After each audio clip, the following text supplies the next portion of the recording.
Before I begin, tell me, where are you watching from tonight? Which city, which corner of the world are you listening from? I always love to know where stories like this are reaching. Now let me take you back to that night. It was a warm evening, the kind that seemed to stretch out lazily, holding on to the last traces of summer. My kitchen window was open, letting in the hum of cicadas and the faint smell of freshly cut grass. I had just finished tidying up after dinner when there was a knock at the door. When I opened it, there was Daniel. Daniel had grown up right next door. I had seen him since he was a boy, running around with scraped knees, chasing soccer balls down the street. Now he was 23, tall with shoulders that filled the doorway and eyes that carried that strange mixture of youth and maturity, like he was standing between two worlds. "Hey, Sophia," he said with that easy grin of his. "Mom asked me to bring this over." He held out a small container still warm in his hands. His mother had sent me some leftover casserole, as she often did. I smiled, thanked him, and told him to come in for a moment. It was late and the street outside was quiet, just the soft glow of porch lights flickering on. Daniel stepped inside, glancing around like he always did, as if he still half remembered the house from his childhood, but was noticing it anew. His presence was different than before, though. Maybe it was me. Maybe it was the silence in the house now that my daughter was away at college. Maybe it was just the way life shifts without you noticing. But I felt it immediately. We sat at the kitchen table. I poured us both a glass of iced tea, the kind I always kept ready in the fridge. He thanked me, his voice carrying a little more weight than his ears. We talked about simple things: his classes, the new job he had started, the plans he had for the future. He spoke with a mix of eagerness and uncertainty, and I found myself leaning in, drawn not just to his words, but to the way he looked at me when he spoke, steady and searching. It's strange when someone you've known in one light begins to show you another. I caught myself noticing the little things, how his hand wrapped around the glass, how the fading sunlight caught the edges of his hair, how his smile lingered a second longer than it used to. At one point he paused and said, "It's quieter here than I remember." I laughed softly. That's what happens when kids grow up and move on. The house feels bigger, emptier.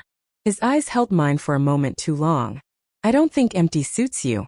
I blinked at him, caught off guard. It wasn't a flirt. Not exactly.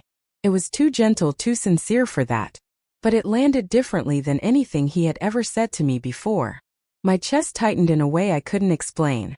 The evening stretched, the conversation wandering into memories. He reminded me of times he'd been over as a boy when my daughter and he would play in the yard. He laughed at how I used to bring out lemonade and warned them not to run too close to the roses. His laughter filled the kitchen, rich and warm, and for a moment I felt both older and younger than I was. Then came the silence, that charged kind of quiet where the air feels heavier, and you realize that something has shifted, though you don't know yet what. Daniel leaned back, studying me, his fingers drumming lightly on the table. And then, with a steadiness that made my pulse quicken, he said, "Sophia, can I be honest with you about something?" I froze. The way he said it wasn't casual. It carried weight, as if he'd been holding it in for some time. I nodded slowly, unsure of what was coming. He exhaled like he was releasing a burden. "I've always admired you, not just as a neighbor, not just as someone older I look up to, but as a woman, and I don't think I've ever had the courage to say it until now." The words hung between us, delicate but unshakable. My first instinct was disbelief. Surely I had misheard him. Surely he was just speaking in a way that meant respect, not more. But the way his eyes held mine left no doubt. The room felt smaller. The night outside darker. My hand tightened around my glass. I could hear my heartbeat in my ears. "Daniel," I began, but my voice faltered. I didn't even know what I wanted to say. I only knew that something inside me had stirred. Something I hadn't expected. He leaned forward, his tone softer now, careful. "I know it might sound strange. I just wanted you to know because it's real for me. And I would never say it if I didn't mean it with respect." Respect. That word landed the hardest. There was no mockery, no recklessness in him, just honesty. I sat there, my thoughts spinning. Part of me wanted to push it aside, to laugh and move on, to pretend the moment hadn't happened. But another part of me, quieter yet stronger, couldn't ignore the way his words had touched something deep in me, something I thought had been long buried. That night I walked him to the door. He gave me that same steady look, the kind that left me unsettled and strangely awakened all at once. When he finally stepped out into the night, I stood at the door a long time after, the cicadas buzzing in the dark, the cool air brushing against my skin, his words echoing in my mind, not just as a neighbor but as a woman. And for the first time in a long while I realized I didn't feel empty. I didn't sleep much after he left. I lay there, arms folded over the quilt like a person keeping watch over her own heart. The house settled inside in the dark, wood beams giving tiny pops like faraway fireworks. Every small sound seemed louder than it should have been, and between them I kept returning to his words. Not just as a neighbor but as a woman. I tried different answers on in my head. The sensible one, the evasive one, the one that would fold the moment into a tidy drawer and lock it. None of them felt honest. Morning came with a gray kind of light, the sort that washes color out of things. I brewed coffee and stood barefoot by the back door. The screen letting in a thin stripe of cool air and the scent of wet grass. Somewhere down the block, a lawnmower coughed awake. I told myself I was only looking at the fence line out of habit, but I was waiting. It took 10 minutes. Then I heard a clank, a soft curse, and saw him in his mother's yard with a toolbox, kneeling by the loose panel they'd been meaning to fix for months. I stepped outside and lifted a hand. He looked up and there it was again, that steadiness. He rose, brushed off his palms, and came to the fence like it had been built for exactly this conversation. "Morning," he said. "Morning," I answered. And then, because I didn't know how else to start, "You were right about the fence. It's nearly dancing in the wind." He smiled. "I can set the post properly if you'll let me. Might need a level and a bag of mix. You always show up with solutions, don't you?" I meant it lightly, but the words carried more than that. He glanced toward my porch light, the one that flickered on and off like it couldn't make up its mind. "I can look at that too." I hesitated. Inviting him over felt like a decision, not a favor. The morning air had the honest smell of dirt and coffee, and something new beginning, whether you asked for it or not. "Come through the gate," I said. He did. We stood there in the shade where the yards touched, the quiet of Sunday still hanging on the street. Up close I could see he hadn't slept much either. There were shadows under his eyes, not exhaustion so much as effort. He carried it without shame. "Daniel," I began, and heard the carefulness in my own voice. "I heard you last night. I want you to know I heard you. I was afraid you'd pretend you didn't," he admitted. "I almost did," I said. "Because that's easier. Keeps things ordinary." He nodded and waited. It struck me again how unusual that was, his ability to wait. "Coffee?" I asked. "I'd like that." Inside, I set 2 mugs on the table and turned on the old radio that lits on my counter. It never quite lands on a station cleanly, but the slight static has become a kind of companion. Something soft and old drifted through the kitchen, all horns and patience. He didn't sit until I did. Small things matter. We faced each other across the table, where the night before our talk had been light until it wasn't. "I don't want to make your life complicated," he said quietly. "If what I said does that, I'll carry it myself and leave you in peace." "Peace?" I echoed, looking at the steam lifting from my cup. I thought peace meant quiet. Maybe it also means telling the truth. He held my eyes and didn't feel the silence. It's disarming when someone lets you speak at your own pace. I felt something, I said at last. The admission moved through me with the dignity of a confession sent plain. Not confusion, not flattery, something that woke me up. And it scared me because I respect your mother and I respect myself, and the world loves to tangle things like this into a story with the wrong kind of ending. "I don't need a story for anyone else," he said. "Only a life I can stand in." "The years between us," I said gently but not apologizing. "They don't just disappear because we don't want them." "I know," he said. "The years are real." So is what I said. The radio caught a cleaner signal and a bass line thumped soft as a heartbeat. Out the window a dog tried it past a newspaper in its mouth like a small triumph. Life went on being itself. The normality of it steadied me. "If we're going to talk about this," I said, "we have to set some ground we can both stand on. No secrets, no sneaking, no jumping ahead of ourselves just because a moment feels strong. If there's even one step that doesn't feel respectful to you, to me, to your family, we stop right there." "I agree," he said without the slightest negotiation. "And I'll add one more. If at any point you feel like I'm asking you to be someone other than who you are, We end the conversation before it becomes anything else. The simplicity of it disarmed me. For years I had been the practical one, the arranger of calendars, the keeper of cool heads. And here he was offering something both young and serious. Not a rush but a frame. Do you want to walk? I asked, suddenly needing Sky. We took the long sidewalk that loops the block. It's a path I've walked 1,000 times, but everything looked new. The way sun gathered in the hollows of the curb, the small wild flowers staking their claim between cracks, the old maple out front wearing its years with the vanity of an aging performer. Our shoulders never bumped. We matched each other's pace without talking about it. At the corner, he broke the quiet first. When I was younger, he said, I thought respect meant never wanting too much. I'm learning it means wanting something the right way. And what is the right way here? I asked. Slow, he said. Public, honest. If it's just a moment, we let it pass. If it's more, we build it where daylight can see it. We passed a neighbor raking leaves into obedient piles. He waved. I waved back.